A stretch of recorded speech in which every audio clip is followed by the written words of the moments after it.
ที่ผ่านไป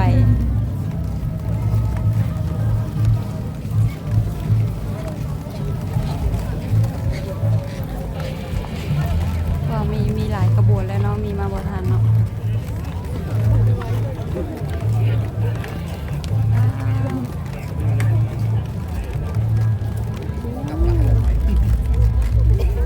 ก็มีแต่พวงงามอันนี้เบิร์ดแล้วมั้ง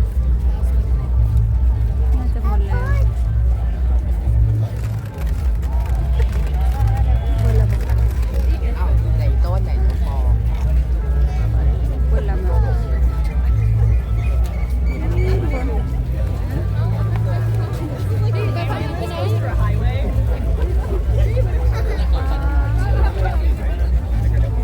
เป็นลายแฮง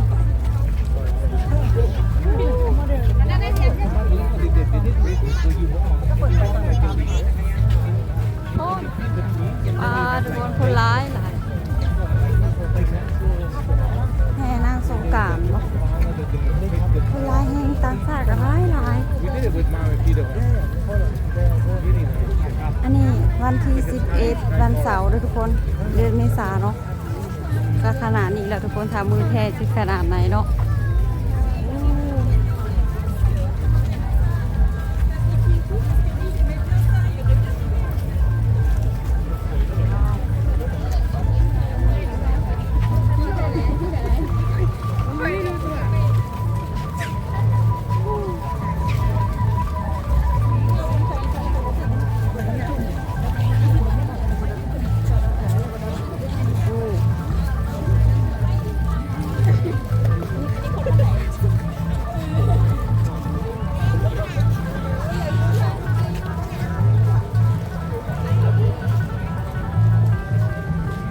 ทุกคน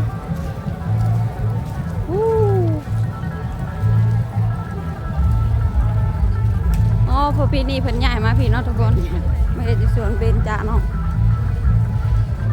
ป้าน่าจะมีหลายขบวนเนาะทุกคนแต่ว่าน้องไม่มีมาบ่ทันเนาะมี